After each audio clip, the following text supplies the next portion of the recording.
Ordinary teens, extraordinary powers. NERDSoul.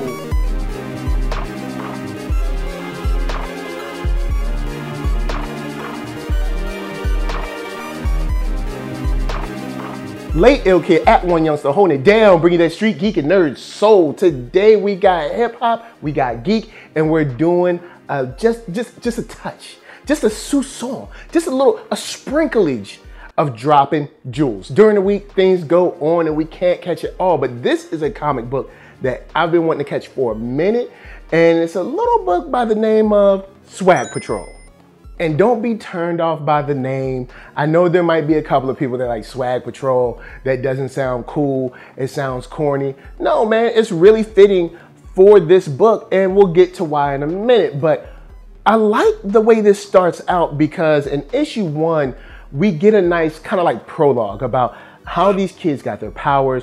They were playing around in their science teacher's lab, you know, screwing with stuff. Of course, came into contact with some experiments that they shouldn't have, and they ended up all with these different powers.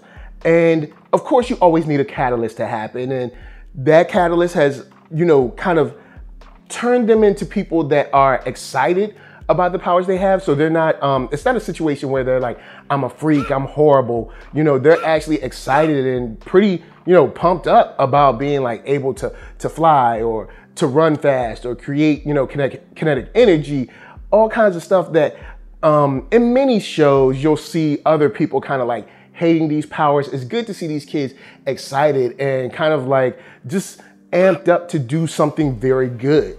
So to get further into like these kids' minds, you have Rashad, you got Maya, and Chris, and they have also their teacher, you know, Dr. Trey, and I can't remember his whole name. It's a longer name, but he's the third, and so they call him Dr. Trey.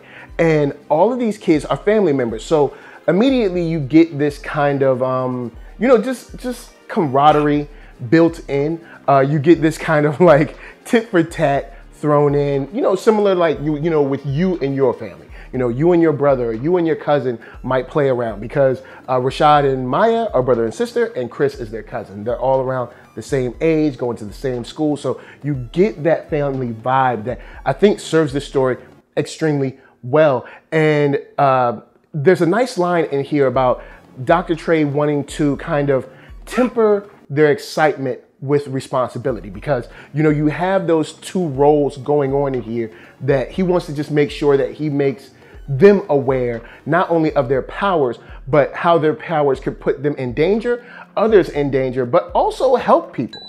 Now, speaking of danger, this book has a danger room, and I love it. I straight up love it. There is a danger room that they actually train in, and the name of this issue is Training Day. And it's great to see, you know, like Rashad moving fast and generating his own heat. You get, you know, Maya, you know, flying, you know, creating her own invincibility shields and stuff like that. And I like the different, I guess, combination of powers that all of these kids have. Because they seem like these powers kind of move in tandem with each other, like something that would normally or naturally kind of evolve from one of the powers. Like, you know, Rashad, he's very fast, but then he can generate his own flames, which, you know, you're like, oh, well, you're moving very fast, you're building up heat, you can generate that heat and focus that heat. So it kind of, you know, these powers seem to run hand in hand, and I really love that about this, and I love that this book has a danger room. But what would this book or any book like this be without, you know, a couple of organizations that aren't too happy? You got JCI, which of course is kind of like this evil corporation. Dude is not happy, you know, with these kids. He's trying to find them. And then you have Armed seems like another, you know, kind of like government or government contractor organization that isn't too pleased with whatever Dr. Trey is doing, and they want to find out more. So I like how we kind of like set these two in motion because we know that there are going to be problems in the future. Now, I do have some cool stuff because the team does get into a little static just a bit later. But of course, first, Cure Brand gonna help us pay them bills.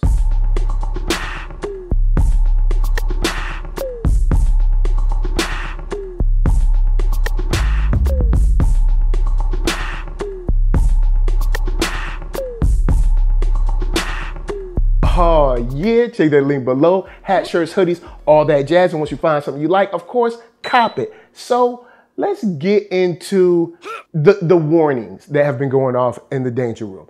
Ever since they've been training, there's been this little machine that's been like, warning, warning. And, you know, Dr. Trey's been like, you're not ready. You can't go anywhere. I'm not going to let you do it. And, you know, of course, being kids, they want to help. They want, you know, this is their city, their community, and they want to be involved. So, of course, you know, they've already seen the suits that they will be wearing. I'll get into the suits a little later, but they've already seen the suits, so they want to help out. And of course, the plan is we're going to take these suits, go help out, and be back, and ain't nobody going to know nothing. Now, kids, let me break something down to you. If you're ever going to go save the day, people going to find out. Now, when they're going to save the day, we find out that there's this, you know, burning building, and you get kind of like your basic burning building situation, but the arsonist is a metahuman. Now, I will remark on this. I like that this book is using metahuman. The reason why is because sometimes we have to use shorthand in ways that our audience already understands. And I think that's a very good look, because there's no reason to reinvent every wheel. You know, there's certain things that are different about this book. There's certain things that are new, but then there should be certain things that kind of like make you feel at home, like the danger room situation, or using the term metahumans, because people can see that word and already know, I know what that is. So I like that fact. And the metahuman in this case is Sparkfly. And of course he uses fire to kind of terrorize people, to put other people in danger. And the way it works out at first isn't exactly how the heroes think, because we find out that all of their powers, you know, aren't best, especially when fighting this particular villain. And I do like how they dealt with it. I would have liked a longer conflict, because of course it would show that they had to work together a little bit more. But when you have a issue, you gotta kind of get past things, especially when it's an issue 1. But I do like the fact that their second plan actually didn't work, and they had to like reformat on the fly. And it showed that these kids are ready to kind of move forward. Quick note, I also wanted to say that I like that at least one of the detectives, or one of the officers, when the guys arrived on scene, the swag patrol, they were like, yeah, go on and help. Usually when, you know, a vigilante or something, the cop comes around, they're all super hardcore and all mad at him. But he was like, yo, if y'all are here to help, go help. Like, it was great to see just someone who wasn't immediately hating on them. So guys, as far as the story, I'm digging it. I'm very interested to see where this goes. The art in the prologue, for me, was better than the art of the main issue, but I do think that both of those styles were solid and fit the story. I will remark that the kids don't always look like kids. They do look like they're much older than 16 and I think 15 and 16 or something like that. But that's just something that happens sometimes when you're just working fast, or maybe that person's style doesn't really fit to like childish features. I still think it's definitely worth picking up. I will remark also on the references. The references are very, you know, it's very part of the culture. The good thing is that they're part of the culture and something that you can kind of learn about. Like there's a reference to Meek Mill, you know, they, you know, say Fleek and Lit and all that, but it could also run into the problem of feeling dated, you know, like yelling out World Star, stuff like that. It could come into that. But guys, I honestly had a pretty decent time. It's solid. I like to see this family aspect because we usually don't get a lot of that. So I really want to see where these kids go with their relationship in terms of where they decide to go out in the world as heroes. So holla at me, I'ma holla at you. Down in these comments, let's talk about Swag Patrol. If you've already seen it, if you already checked it out, if you checked out issue 0, let me know what's up because I need to get issue 0. Look, you know who you are, holla at me. Send me issue 0, man, I wanna read that thing. So before I bounce, I'm gonna tell you guys to hit up ThatNERDSoul.com. That's right, check me out right there. All my videos from the oldest, newest, latest, greatest, and all that. Then hit up shop.thatnerdsoul.com and pick yourself up a t-shirt, player. Don't forget to get one for them playettes. Then come back here, like, comment, subscribe, and share that Nerd Soul. That's right, there's no better way that I can show people that you like what you are watching. So, LA, what up? VA, what up? RBA, you got my heart, and please be good to yourselves. Please be good to each other, and remember, just because you have powers, and just because you kind of know what you're doing, doesn't mean you should go off alone. Peace.